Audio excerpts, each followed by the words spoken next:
going to be really exciting to see where marketing goes. To my best friend yesterday, we were on the phone. It was so nice for her to say this, but she goes, I used to give you crap all the time for thinking that you could create this into a business and thrive off of it. But now she's realizing that this is where it's going. This is where everything is heading. You need to be coachable and you need to adapt, because even TikTok itself is going to change. It has changed so much from what it was like 2 years ago. Before you listen to today's episode, I'd like to ask you a huge favor. So many of you listen to this podcast, but you're not yet subscribed, potentially on any platform. The more of you that subscribe and share this with your friends, the more that we can bring more content to you, more knowledge and wisdom and amazing guests. And right now, this is my passion project. So I'm not making any money from it. And it does take a lot of my time amidst supporting my incredible clients inside the Lovely Radical Academy. And I get so many messages of lives that are being changed because of having access to this exciting knowledge and support and conversation and community. And by simply clicking a button to subscribe and to share, you're part of that impact, which is pretty cool. So take a moment now, hit subscribe, share this with your friends, and I hope you enjoy today's episode. She is a social media manager specializing in TikTok growth and content creation. And we recently connected when she did a great and very honest and very extensive TikTok audit for me, for my account, so I could be of better services to my audiences. And she gives so much value on TikTok, and I've learned so much from her showing up daily. Katie Williams, welcome to the show. That was so nice of you to say. Thank you. It really is really cool, like watching someone show up in the same way as I do, and in service and giving value, because it's so powerful. And I'd love to hear, like, give us a bit of a rundown on your story, like the life story. Where have you come from? How did you get into this line of work? It is I've had an interesting journey. I can definitely say that. I'm not one of those people that was like, yeah, I went to school, got a job out of school, and then did that job for the rest of my life. My journey has taken me here, it's taken me there, but it's growth. And I've learned a lot from it. I guess I'll go back. I'll try and do this as quick as possible so we can talk about other stuff. But like in high school, I had no idea what I wanted to do. I thought I wanted to be an actress, and then I realized like I just wasn't good enough. So I had graduated high school, still didn't know the path that I wanted to take, and knew that if I had forced myself into college or university just for shits and can I swear on this? Yes. Yeah. Okay. For shits and gigs, that I would be wasting money and time. So I decided to do what we call a victory lap in Canada and just go back and take other courses that I had never thought of taking before. Ended up falling in love with it's called Comtech, but like all of the media courses, all of the courses that had to do with like creating content, both online graphic design as well as like video content. And then I said, okay, I'm going to go to film school. So I applied to a very prestigious, well-known film school in North America, ended up getting in, don't know how I did, and went into that program thinking, I'm going to be an editor or a director. Like I always had like really high goals for myself, but ended up falling in love with the audio side of the industry. And out of college, I kind of worked in the industry as a sound editor at a very well-known production house in Toronto, or a post-production house, and realized that the industry, I don't think it was like the right timing for me. Like I loved the work, but it just wasn't vibing with where I was at that point in my life. I think I was still too young to really like dive into that industry. So I took a step back. I had always been working as a bartender or a server. Like it's always great to have that skill to fall back on. So of course I got back into that industry, and it was just very toxic, always being around the drinking and staying up so late. Like if I were to close the bar, I'd be there till 3 or 4 in the morning sometimes, and then have to come back the next morning. And knew that I needed to get out of that lifestyle. So I ended up working at a soccer club, which was amazing because I'm a huge soccer player. I still am. I love sports. But I just felt like I wasn't being challenged enough there. I had so much to give, but I didn't know what I had to give. I felt so stuck in my life, and there's only so much room to grow in a non-for-profit. But it was paying the bills, and they were very good to me. But I just knew that there was something else out there. I didn't know what that was yet, though. Yeah. And then out of nowhere, a friend of mine from high school approached me and said, Katie, I just started a business. It's flourishing. It's taking off. I am so bloody busy. I need help. Will you be my right hand man? He just needed help as like a personal assistant. He just needed help with everyday things. And then eventually he was going to introduce me to the business and I would grow with him. But we needed to take it slow because it was in like esports and cryptocurrency, and I had no idea. I don't know anything about that. So Yeah. we had to take it slow. So at the time, I was just his assistant, doing whatever he needed me to do. And it was amazing because every single day was different. He had me doing different tasks every day. So it wasn't boring. And I was helping him, and I felt like I was giving to someone. Um, but then, very tragically and unfortunately, he passed away. And then I was left helping his family because obviously he was 33. He was very young. It was very unexpected. So his family is traumatized. And since I was his assistant, I had to help them with all of the funeral plans and helping them grieve. But I never really got a chance to grieve myself. Like I lost my boss, but I also lost my friend that I had known since high school. So it was very tough time for me. But it brought me to the point where I had to make a decision. Am I going to go backwards, which I really don't believe in? I always want to grow. I always want to move forwards because I could have gone back to the soccer club. I guarantee I probably could have gotten my original job back. But I knew that I needed to move forward, but I didn't know what I wanted to do. But I had so many people coming to me, mainly friends, saying, Katie, would you run my social media accounts if I paid you? And I always thought it was a joke, but a number of people had asked me. So I said, hey, there's something here. I'm always on social media. I love it. I'm good at it. I have like the technical skills and background from film school to really help me with like the technical side of content creation. So I literally just decided to dive in head first. I didn't have like a second job on the side to help me. I literally just dove in and I started my social media management business. And then from there, learned TikTok. And then through TikTok, it grew my business. It created a whole other side that I never knew.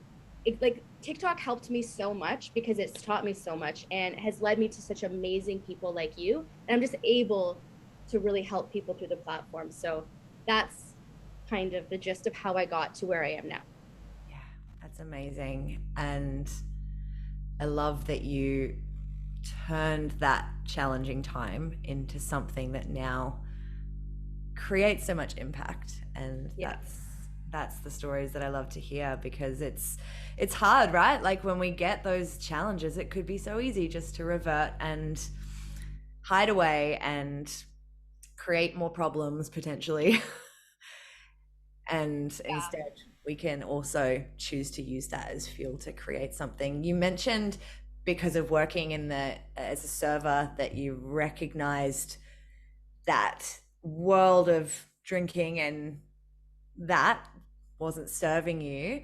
So what is your routine for yourself and for fueling your thing that you do now? What does that look like for you?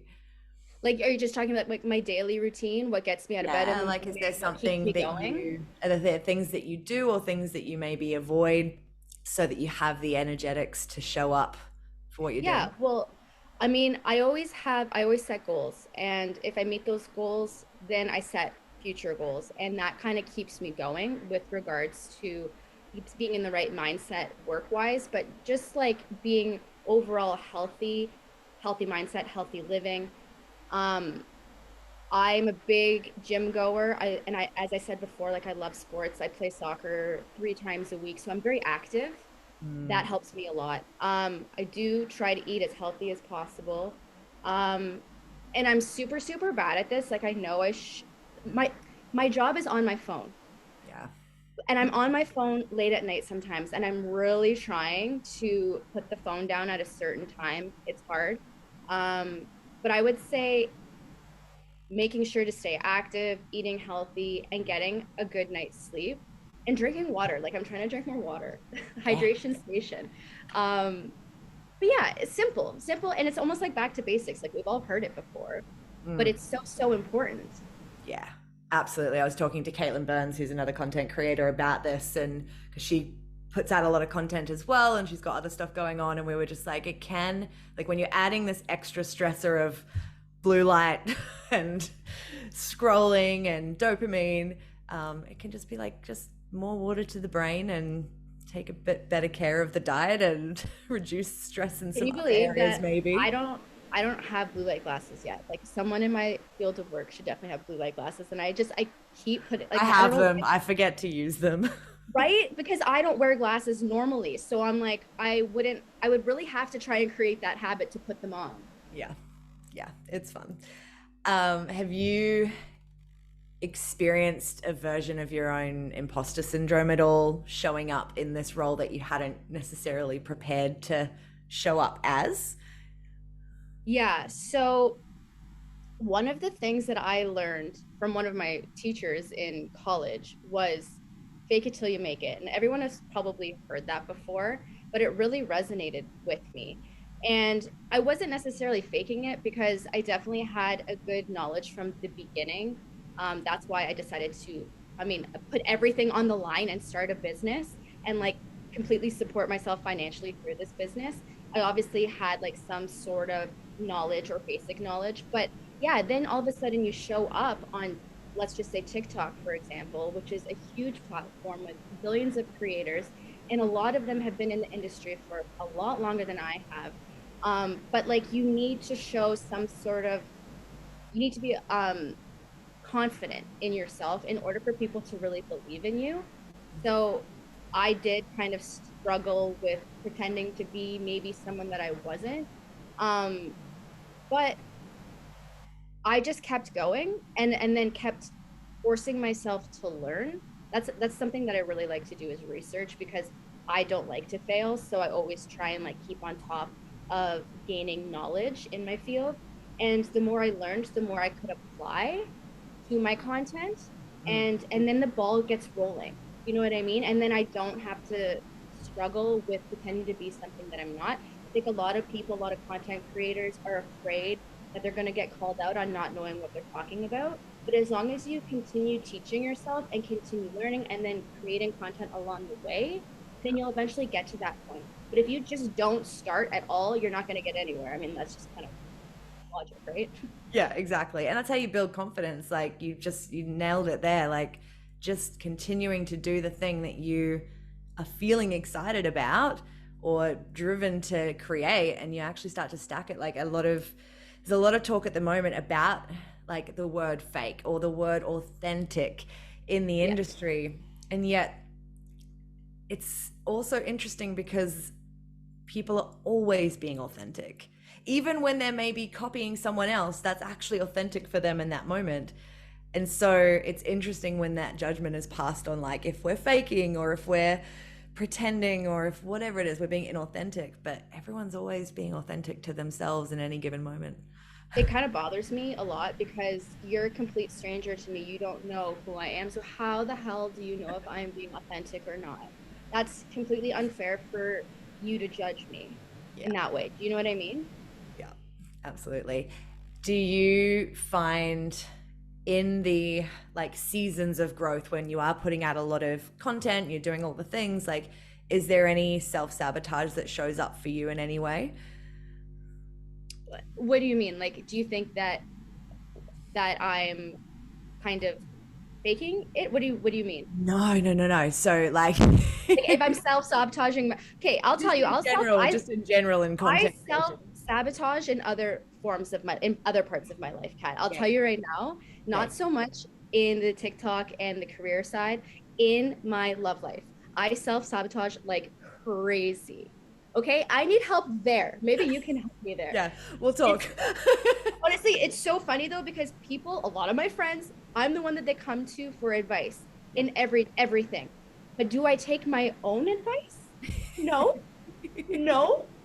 And like I'll be like, I really like this guy, and then like he'll do something, and then I'm in my head about it, being like the X, Y, and Z is why he's doing this.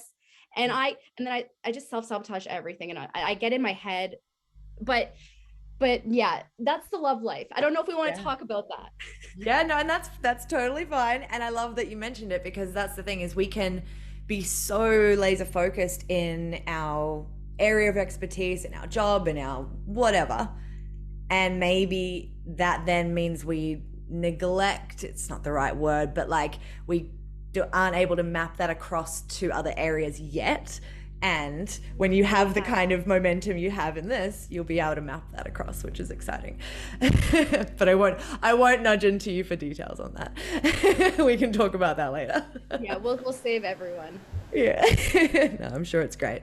I did see that I posted on your personal account a bit about Alice in Wonderland, and I had a little bit of a giggle because I love the story, and it's also a bit of like a really awesome in-joke in our communities because of the multitude of aspects of that story, and how it's just like opening up your mind and, you know, leaning into all these challenges and getting to the other side of them. I'd love to hear, like, what do you love about that story, and how does it resonate for you? Well, I'll be completely honest. I am really I'll tell you, but the reason I did that post was because I'm really into like makeup and like a form of cosplay. I really should start like a separate account just for that kind of stuff, like later on down the line when I actually have time. But I had gained some inspiration because I was also getting into self portraiture and photography. And I actually believe that in that post, I did tag the original inspiration. So I was thinking I'll go check her out because she's amazing. But that is why I posted it, because I liked the photography, and I liked to do like that wasn't crazy makeup, but I did have a costume on. But with regards to the story, I originally really liked the Disney movie, but like the cartoon, the animation. And the reason why it just blew my mind as a kid. I don't think I really understood at the time what it was about, and I'm pretty sure the author, I forget the author's name, but wasn't he on drugs? Wasn't he on like LSD when he wrote the story? Or Probably. something? Yeah. Yeah. But like as a child, it's just so mind blowing. Everything. I think it was more the animation and the visual side of things that I resonated with. I'm a very like artistic person, and that's one of the reasons why I knew I'm good at admin work, but I wasn't set up, or I wasn't meant for an admin job, because I need to constantly be creating. And that the visuals in that movie of like her like getting really big, getting really small, talking to flowers, talking to caterpillars, the Cheshire cat who like disappears, like it just like kind of blew my mind.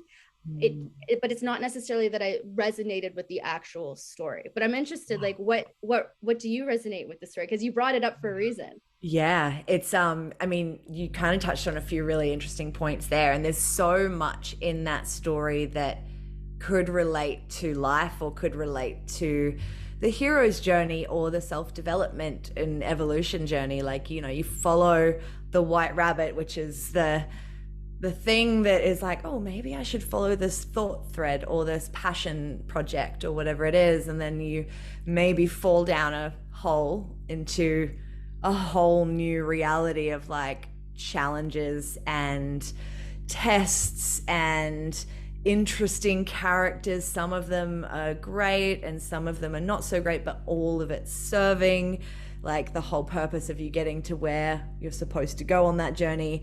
There's so much, and it's kind of also like, I've been through trainings where we get to a point and we're learning so much, but we're also just like, and at the end of the day, nothing's really real and everything's real, and we can all just freaking relax a little bit.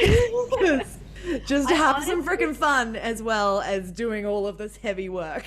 I really wonder if that was the purpose of his story, or if he was just tripping really hard. Yeah. Or maybe but like it totally makes sense what you're saying. Yeah, exactly. I'm like, maybe the two are mutually exclusive, and that's okay too. And I prefer people to do breath work rather than psychedelics. It's definitely a healthier way to it's crazy. I'm hearing all these stories about like doctors like prescribing psychedelics now. And it's funny because I used to do, it wasn't a podcast, but it was kind of like a weekly, I would go on Instagram Live and I would interview people, and I interviewed a doctor, and he was talking about how his prediction was that they were going to start prescribing psychedelics. And this was probably like 3 years ago that this happened. And now that's all I'm hearing. And I'm just like, wow, he was right. But yeah, no, I don't know how I feel about it, but I don't have any knowledge in the area. Yeah, the medical system, there's a lot of people doing psychedelics as well, but I won't go down that rabbit hole. Breathwork is definitely healthier. I can tell you that right away. And yeah, I mean, it's, and this is coming from someone who's done many psychedelics over time and many other things over time in the past. And after trialing all the things, I would highly recommend for the longevity of your mind, breathwork. You heard it here first, folks. It's free and it doesn't fragment your consciousness, as we're finding with a lot of people these days, which is pretty wild. That's again another rabbit hole of my work.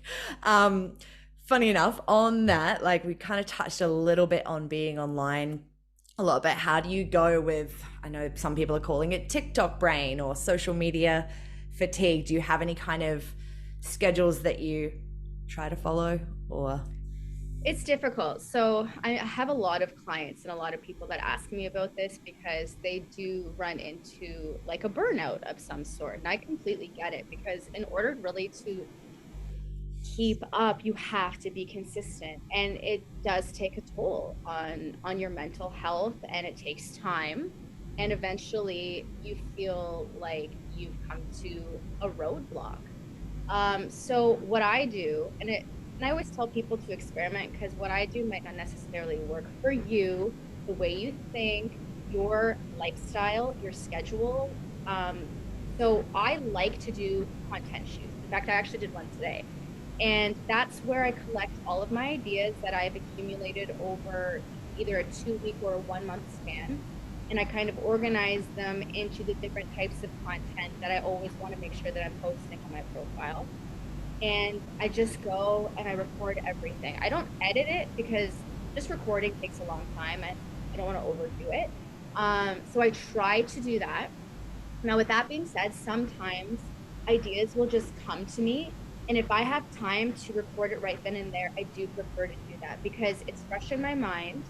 And that way I kind of get it out of the way. And I just find that once you start creating, the juices start flowing. And if that idea is really like, it's there, then I find that I can record more information because it's fresh in my mind. Whereas if I write it down and I do it like 2 weeks later, I kind of have to sit there and remember, okay, what was the point of this video? Where was I trying to go with this idea? So it really depends on your lifestyle. A lot of creators I know don't do content shoots. They just shoot on the fly.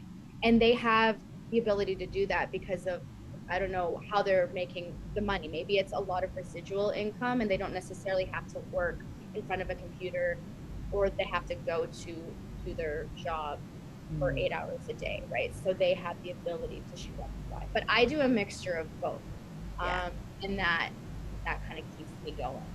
Yeah, I love that. I'm very much the same. I wanted at a certain point to be like, I'm just going to do the content shoot and just pre-prepare, and then all I have to do is edit.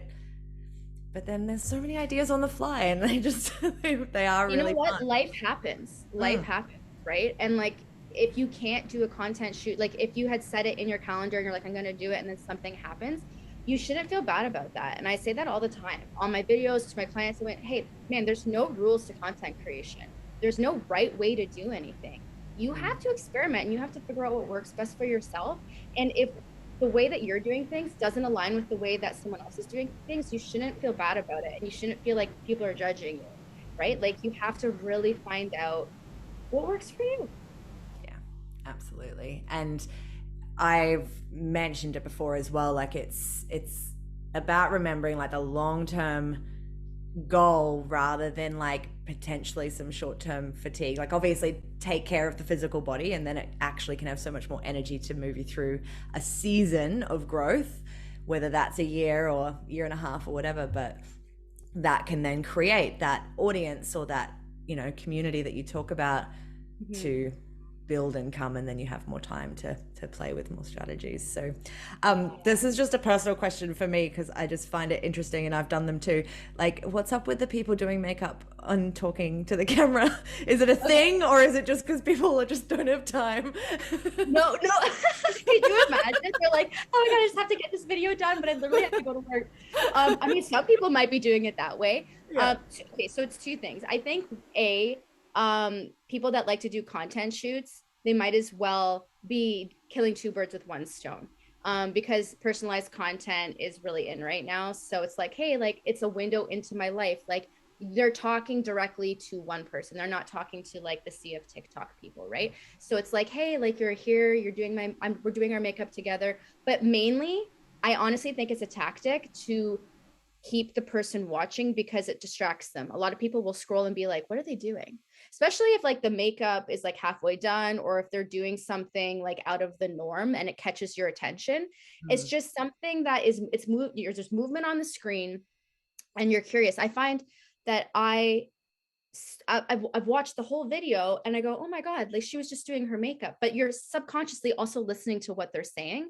So I honestly think it's just a tactic to keep people engaged because watch time is the best metric you can have.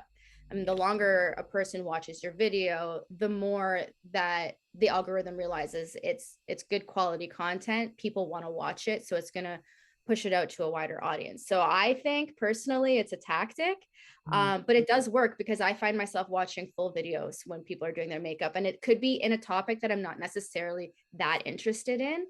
But it could also be because I really like makeup too. So I don't know. Because I'm like, I'm not a makeup girl.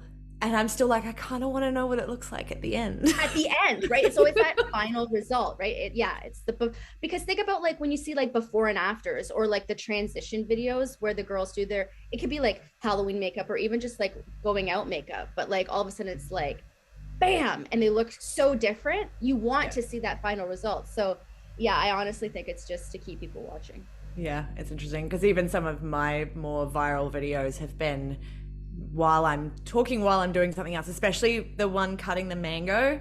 And half the people I think are just thinking I'm cutting my fingers off or something. And I'm like, why would I post a video if I actually cut my fingers? But this is the world we live in. I know. It's wild. I mean, one time I was doing like my hair serum while I was talking to the camera, and I did it on purpose. And I even had like, one time I had like my planner in my hand that like I created, and I'm like just like waving it around. I'm not referring to it at all, but like I use it almost like product placement because the hair oil I actually sell on the side. And I actually got someone being like, what's that oil you're using? And I'm like, yes, it worked. So great. I'm going to have a play around with it. It's so fun. And it's just fun to play with psychology in that way because I'm also curious like about my buying strategy, and then I'm more conscious about like, okay, I see what you're doing there and I don't need to buy that, and I can choose to if I want to, but honestly, you're 100% correct. It's all about good quality content and psychology, and I'm just kind of learning about the psychology right now. Like I'm just diving into it, so it's so interesting though. Yeah, but yeah, I love that you're just diving into it and you already share so much value. And I was going to say, like, you talk about value and community and many things, but is there a different like advice for product versus service-based businesses if they were sharing online? I try to, since I have a service-based business, I can speak authentically from my own personal experience. So I try to focus just on helping service-based businesses. However, I do feel that people that are purchasing a product can also seek benefit from a lot of the content that I create to help. But I do think that there is a difference. with service-based businesses, you definitely want to provide value in the form of information. Where if you're selling a product, it's kind of hard to do that. I think that they need to focus more on entertainment and like really thinking outside of the box. Like I get a lot of profiles where a lot of them have like Etsy shops set up, and let's just say they're selling like a water bottle or like are they called tumblers? Those big cups. Do you know what I'm talking about? I've Yeah. seen so many people that are like bejeweling those. Do you know what I mean? Yeah. Yeah. Anyways, so I've seen a few accounts where they've come to me being like, "What am I doing wrong? What am I doing wrong?" And it's literally just they're taking a trending sound and they're just showing a video of their product. And I was like, I try to flip it for them. I went, guys, like if you saw this on your TikTok, would you buy that? Would that interest you at all? No, you would probably just scroll across. You have to get creative and like think outside the box. So if it was like one of these tumblers, I don't know, like could you make it musical and like play the drums on it with all the different colors, and then that would get people interested in watching the video. Do you know what I mean? Like it would actually keep them engaged. Not saying that that's a good idea, that was literally just off the top of my Yeah. head. Yeah. But do you know what I mean? Like you have to keep your audience engaged and be creative in some way. Like can you entertain them if you're selling a product? And then with the service based businesses, it's how is your service going to help them? How can you solve the problems or the pain points that your target audience has? And you could do that with products too, because a lot of products would solve problems. Yeah. But yeah, you just have to get into the mindset of your target audience or your ideal customer.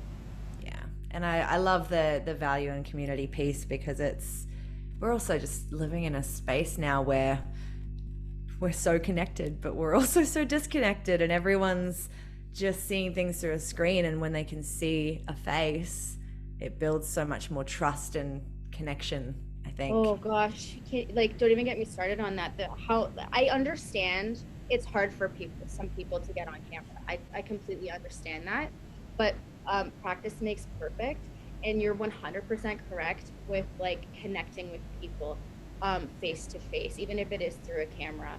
And that's another good reason as to like not only just post videos of your products, get on camera and talk about like why did you start making this product? Did it help you in a certain way? And or like talk about the features of your product. Like get on camera and talk to someone. And I think TikTok originally, when it first came out, it was all about entertainment. It was all about like COVID had dropped and we just needed some distractions from our crazy lives. And then now it's turned into a search engine where people are coming on here and helping other people. You know, they're figuring out, okay, what pain points do these people have and how can I help them? And it's really changed. And I think that's why more people are showing up on camera, is because we are craving that human connection again, because we were just needing a distraction at that point in time in the past. Now we're wanting to get back to normal. And how do you expect to sell something by not having a connection with the person you're trying to sell to, if that makes sense, right? Like Yeah. it's hard. I understand it's hard for a lot of people to really get on camera, but you have to start somewhere. And if it's really a goal of yours, then you got to push through the hard parts, right? Like it's not easy, and no one said it was easy. Yeah, absolutely. Absolutely. And while you were talking about that, it kind of dropped in like almost, and maybe this is my experience, but we touched on movie and the inspiration that we both got in different ways from a movie and a story like that. And it's been rare that I've seen movies or stories from those kind of channels over the recent years, that are really inspiring or thought-provoking. And I actually find more inspiration from seeing heroes' journeys and progression stories of businesses and individuals online. So perhaps that's got something to do with it, that we're actually looking for real stories to inspire us again in some way. It's kind of funny that you mentioned that, because there's a big issue right now with like the bigger, larger industries and businesses and their marketing technique. They know that they have to make a change because what they're doing right now is what they were doing in the past, and it's not working, and they have to evolve and they have to adapt, and they're not willing to do it.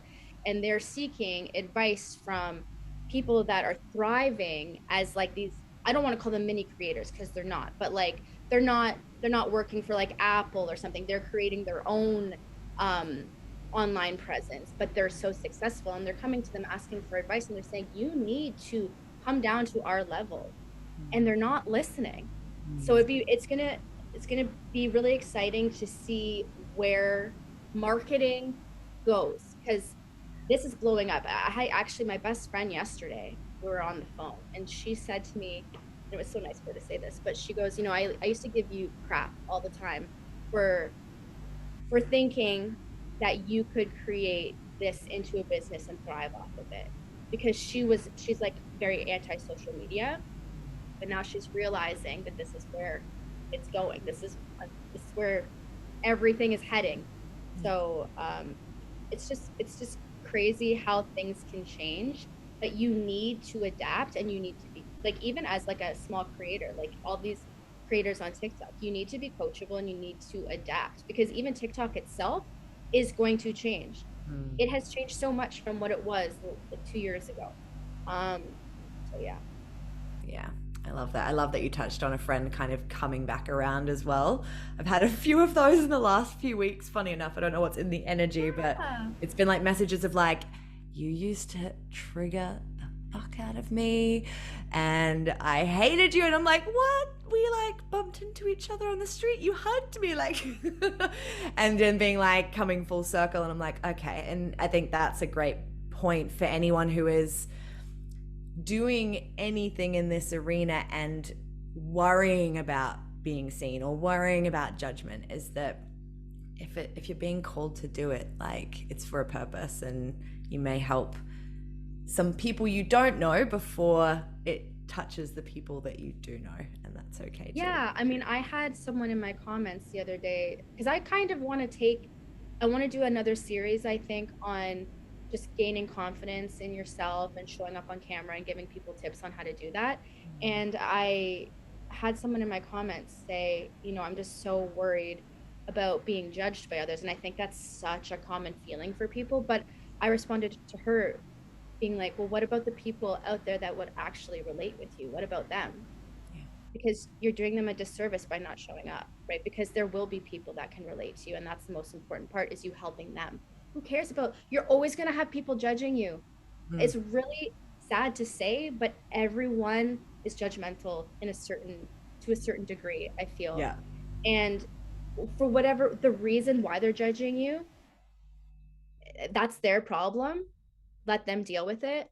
But you can help others, and it's the people that will be able to relate to you. So that's the way I tried to phrase it to her. It was like, well, what about the people that can actually relate to you, that aren't going to judge you? Because right now they're too afraid to show up, but you can show up and you can help them. Yeah, absolutely. I love that you touched on that. And there's a big piece around judgment that I teach about, which is from my studies on the unconscious mind. And it's anything that we're able to see outside of ourselves is also somehow part of us, whether it's part of a program that we're not yet aware of, or an imprint from our parents, or whatever it is. And so yeah, those judgments can feel challenging if you are worried about them, or if you have received them. But if you can turn it around and go, wait, like, is this even about me? And they're also really like, I don't know if you've ever looked at like reviews for different companies on Google, like the negative reviews just are always so much more intense and emotional. And then there's like the positive ones are just like quick one-liners, because the people who are upset are so much louder, but that doesn't mean that they're plentiful. There's not like tons of them. They're just really loud because they're wanting to be seen. So yeah, it's a powerful one. And I recently, and I've been playing with this myself, and this kind of segues into this question.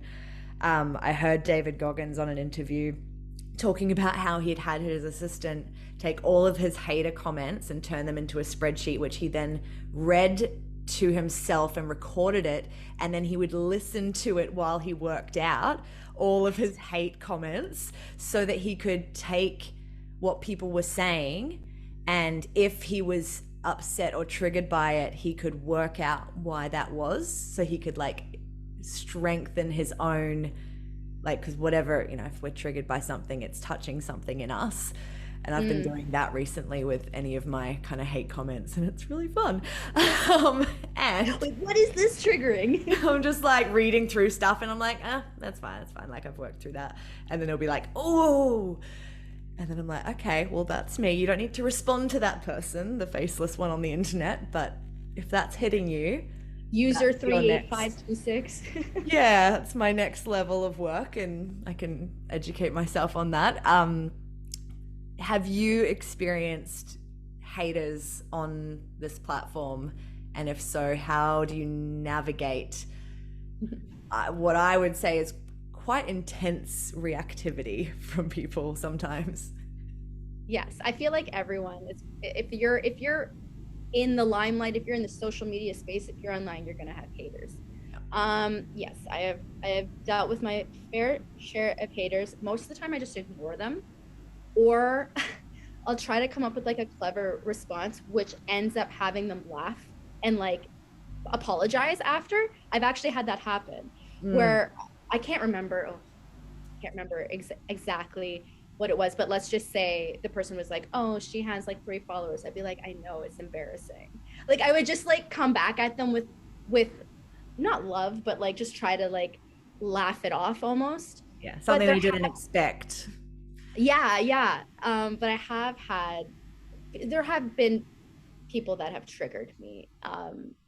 And I have gotten into debates. I don't want to call them arguments, but debates, because a lot of the times people don't know what they're talking about. And that's what bothers me so much. I'm like, you don't have any, I shouldn't say you don't have any knowledge, because I don't know. But the way that you're speaking is leading me to believe that you don't have any knowledge in this topic. So can you please just you know what I mean? Like, but yes, I have gotten into debates in the comment section. But for the most part, to be honest, TikTok is amazing. At least it has been for me. And I think it's just because I have created such a warm community. I love my community. They're always there for me. But YouTube, whole other beast. I don't know if you've had issues on YouTube, but I don't have long form content. I just don't have the time for it right now. But I do try to repurpose my short form over to YouTube Shorts, just because the monetization on YouTube is king. But oh my gosh, the people, I can't even look at the comment section sometimes, because it just really upsets me. People are very, very ruthless and very mean over on YouTube. I found the opposite. And so I haven't had a lot of, I have had some haters on YouTube as well, and it's fine. The theme of the haters is similar, and I've made sense of it, so it's fine. But I funny enough, on TikTok saw a girl talking about haters in an interview. I don't know who she was. She's amazing, so I wish I could credit her. But she broke it down. She's like, haters just mean that you're actually becoming successful, because it means having anger towards everyone reaching success. And I was like, what a great little acronym she's just created for us there. And it is true. And you touched on as well that education piece. Like, it was someone on a podcast as well recently that said, like, the price of being a dick has dropped to 0. Like, if these people actually said some of these things that they say in comment sections in the street, they'd get punched in the face. They wouldn't be able to gather this community that they're maybe gathering in our comment sections against us in real life. But there's a type of camaraderie and tribe that's being nourished in that. And so I love that you kind of play with it and challenge to kind of break their state a little bit, because it is quite hypnotic. A lot of people getting into a tribe against another tribe or person. It's classic humans. And so when we can just go, well, hey, like, what about this? And play with it and break that state that they've gotten into, it can at least in some way plant a seed, I would hope. Also, it also eases the tension too, and it also makes them think. Like it stops them. They think and they go, okay, like did I really need to say that? It's like when you return with the same uh, toxicity or the same anger that they commented with, that's when it just like it spirals. And we all know like we shouldn't fight back, but sometimes it just triggers me. Like this one girl was in my comments, and she literally left, I'm not joking, she left like 15 comments on one video saying I was buying followers. And I was like, my whole account is about creating an organic community. Like, why would, if I bought followers, I would be it would be a fraud. Like, no, I don't buy followers. It triggered me so hard, And it wouldn't work anyway. but I worked so hard to get where I am. Anyways, but so that's, yeah, I have gotten, to answer your question, I have gotten in some comment wars, but the most time I try to turn it into a joke or make people laugh from it. Yeah, I love that. And I'm similar, where sometimes I'll use it for education purposes, especially like you said, if they're saying certain things, but you can tell maybe they haven't got the research knowledge behind it. So I share a lot about the mating crisis and the gender wars, men hating women, and all of this loudness that is happening, and for good reason on both sides. Like, I actually fight for both sides of the coin, except people might see one video talking at men or one video talking at women and think that I hate the other. Like, Yeah. and there'll be people coming at me in the comments like, but this and this and this is all my limitations and my problems because I've been hurt. And I think there's an important piece in that, to educate around any limitations in that language or thing that they're saying, because in that particular arena, for example, and I'll just use this moment to touch on it, like, there's a lot of millennials or people from my generation who have been hurt, who've maybe gotten divorced or maybe just had a heartbreak, and are really loud on the internet about how that means all of this other side are horrible, don't even bother. And now we've got young kids who aren't even bothering to talk to the opposite sex. And now we're having a mating crisis and not enough children and all the things. So it's like there's this ripple effect that we don't recognize our words have. Mm-hmm. And so it's why I try and encourage everyone to just take a step back and go, wait, how can I work on me being happier? Because happy people don't need to scream in the comment sections, I've noticed. Yeah, so that's why I think it's great that TikTok has the feature to respond to a comment with a video. Yeah, because then you can actually, it's just so difficult to get your point across through text sometimes. And also, some people might be in your comment section and sound like they're being rude, but they're not actually meaning to be.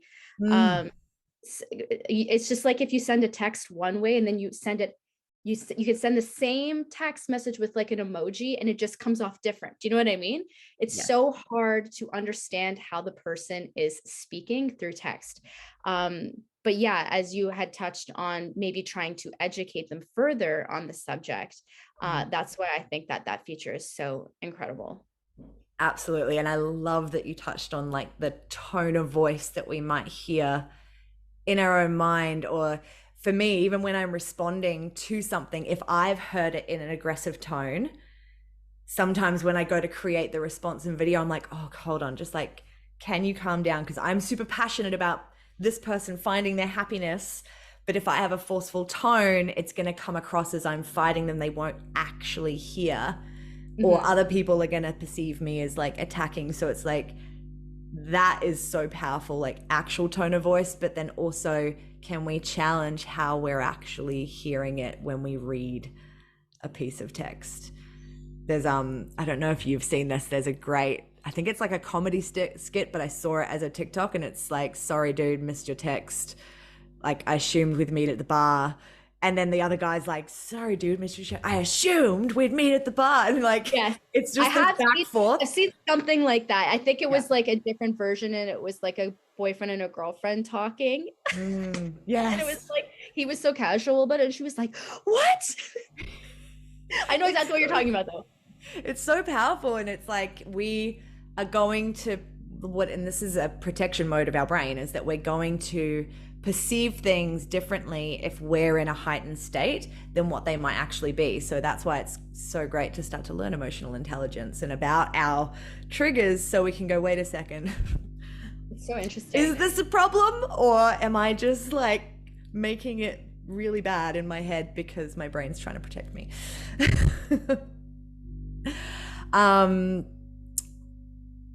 I like to ask this question of everyone because leadership specifically is one of the things that inspired me to get into doing what I do, because I'd seen leadership done really amazingly and then really poorly as well. And everyone's doing the best they can with the resources they have, of course, at the time. But I'd love to hear what leadership means for you in your life.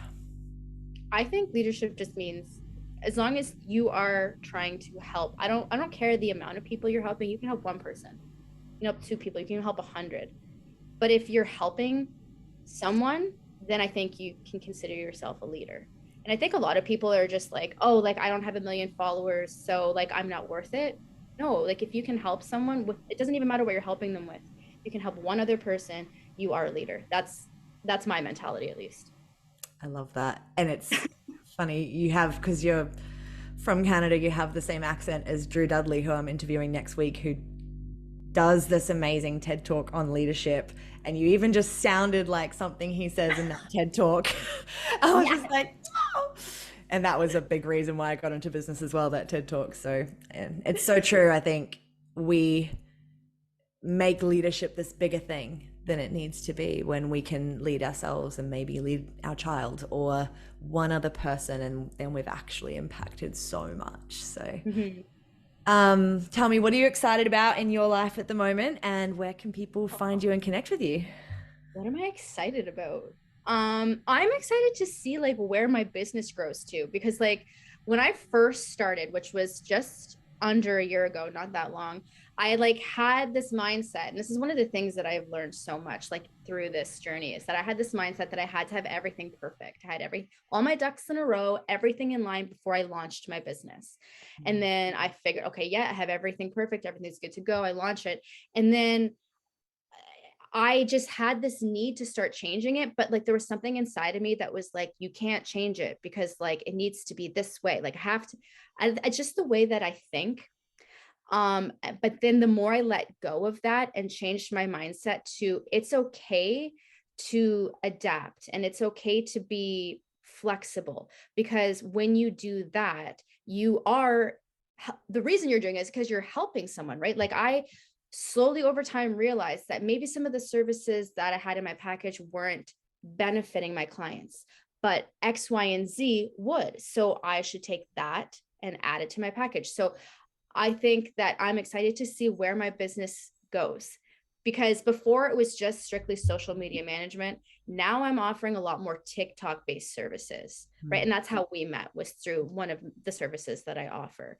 So I'm just excited to see how I can grow and who else I can help.